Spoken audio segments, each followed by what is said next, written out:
Salut à tous, c'est Oversmash. Comme chaque vendredi à 18h, nous nous retrouvons pour les Xbox News, le grand récapitulatif de l'actualité Xbox de la semaine.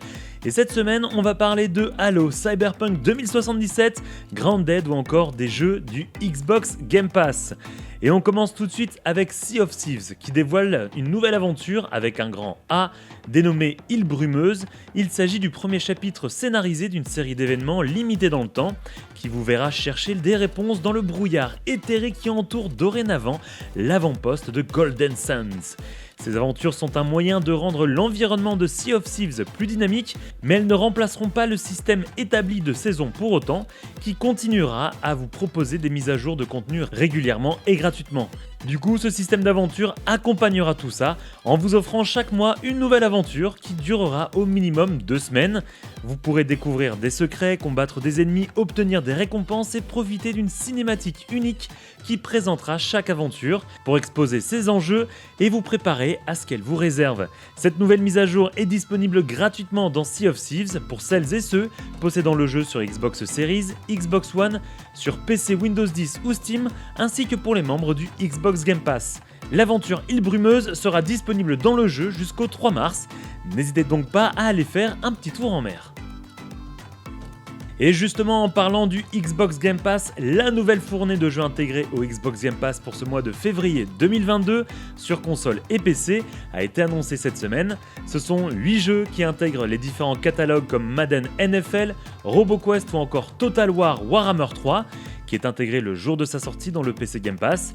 Si vous voulez découvrir chacun de ces jeux plus en profondeur, n'hésitez pas à découvrir notre vidéo en haut à droite. Quoi de mieux que de refaire un tour à Night City en 2077 avec une optimisation pour Xbox Series X et S. Dévoilée cette semaine, cette mise à jour apporte des améliorations graphiques à ce RPG FPS en monde ouvert sur Xbox Series X et Xbox Series S. On y retrouve du coup de meilleurs reflets ainsi qu'un mode ray tracing sur Xbox Series X. Dans ce mode, le jeu du coup favorise la qualité graphique et propose des ombres en ray tracing, ce qui rend du coup l'atmosphère de Night City d'autant plus immersive. Si vous préférez un nombre d'images par seconde plus élevé, le mode performance permet d'avoir 60 images par seconde sur Series X. Cette console propose également la résolution dynamique 4K et la Xbox Series S, la résolution dynamique 1440p. Et en parlant de la Series S, CD Projekt Red a annoncé continuer à travailler pour encore améliorer l'expérience sur cette console. Le gameplay globalement a également été revu, de l'interface à la carte en passant par les nouvelles interactions possibles, le rééquilibrage des capacités, l'affinage de l'IA et des réactions de la foule, et bien d'autres choses que vous pourrez découvrir dans cette nouvelle version entre guillemets de Cyberpunk 2077. La mise à jour propose également du contenu gratuit, de nouvelles armes, des équipements et des appartements à louer inédits, de quoi relancer le jeu pour découvrir ses nombreuses fins et ses diverses missions annexes. Par ailleurs, jusqu'au 15 mars à 17h, vous pourrez télécharger une version d'essai gratuite de cette mise à jour next-gen de Cyberpunk 2077 sur Xbox Series X et S. Elle vous permettra d'explorer Night City pendant 5 heures sans aucune autre limitation. Si comme moi vous attendez Fable, développé par la talentueuse équipe Playground Games, à qui l'on doit la saga Forza Horizon, vous serez peut-être heureux de savoir que le studio continue de recruter. Cette fois-ci, il s'agit du poste de productrice principale qui accueillera Amy Locke, ancienne productrice artistique chez Sumo Digital. C'est la principale intéressée qui l'a annoncé sur son Twitter. Avant son passage chez Sumo Digital, elle a travaillé pendant presque 3 ans au sein des équipes de Lionhead Studios, à qui l'on devait à l'époque justement la trilogie Fable sur Xbox et Xbox 360. Chez Lionhead Studios, Amy Locke a pu participer au développement de Fable Legends et Fable Anniversary à différents postes. Avec la sortie de Halo Infinite, la hype pour le Master Chief a été remise sur le devant de la scène. Mais au-delà du média du jeu vidéo, de plus en plus de sagas vidéoludiques s'essayent au grand écran, mais surtout dernièrement au petit écran via des plateformes de streaming. C'est ainsi que Halo débarquera sur Paramount Plus le 24 mars dans tous les marchés où la plateforme est présente. Hélas, en France, elle ne l'est pas, donc nous étions dans l'attente d'une confirmation pour la France, où justement cette plateforme devrait arriver au second semestre 2022.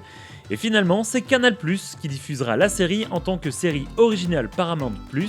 Ah, et pour terminer, les responsables de la série ont d'ores et déjà annoncé qu'une saison 2 était déjà prévue. Alors qu'elle devait être ajoutée dans le Xbox Game Pass le jour de la sortie du jeu, de nombreux joueurs n'ont pas eu accès à la campagne solo de Crossfire X, un problème qui est maintenant résolu puisque tous les abonnés au service pourront jouer au solo du titre développé par Remedy Entertainment.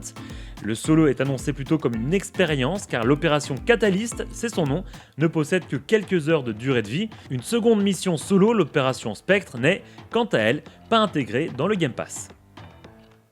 Si vous possédez encore un Windows Phone, sachez que Microsoft vient d'annoncer la fin du support des expériences Xbox sur ces devices. De plus, l'obtention de succès via les appareils Windows Phone sera désactivée à partir du 16 mai 2022. Certains jeux pourront encore être joués localement sur votre téléphone, mais la progression ne sera pas enregistrée dans votre profil Xbox. C'est une belle page qui se tourne, moi je me souviens, j'avais mes Windows Phone et franchement, de pouvoir débloquer des succès sur les jeux sur smartphone, c'était quand même super pratique. L'équipe de Grounded est fière de vous annoncer que plus de 10 millions de joueuses et de joueurs ont visité leur jardin. Adam Brinnick, game director du jeu, ainsi que le reste de l'équipe ont préparé une courte vidéo pour remercier les joueurs et pour célébrer cette étape incroyable. Vous pourrez également télécharger un arrière-plan dynamique aux couleurs de Grounded pour votre Xbox. L'équipe travaille bien sûr sur la version 1.0 du jeu, mais aussi sur des mises à jour pour améliorer le jardin à plus court terme. La plus récente d'entre elles, la 0.12, offre quantité de nouvelles zones à explorer et de nouvelles créatures à rencontrer. Comme toujours, on termine cette Xbox News avec les Free Play Days. Rendez-vous sur les parquets ou les circuits ce week-end. NBA 2K22 et NASCAR 21 Ignition sont disponibles gratuitement dès maintenant si vous êtes membre du Xbox Live Gold ou du Game Pass Ultimate, et cela jusqu'au lundi 21 février à 8h59, heure française. Et voilà les amis, c'est tout pour cette semaine. Comme toujours, n'hésitez pas à vous abonner et activer la petite cloche pour ne louper aucune de mes prochaines vidéos. Nous, on se retrouve très prochainement pour parler de tout l'univers Xbox. Salut à tous!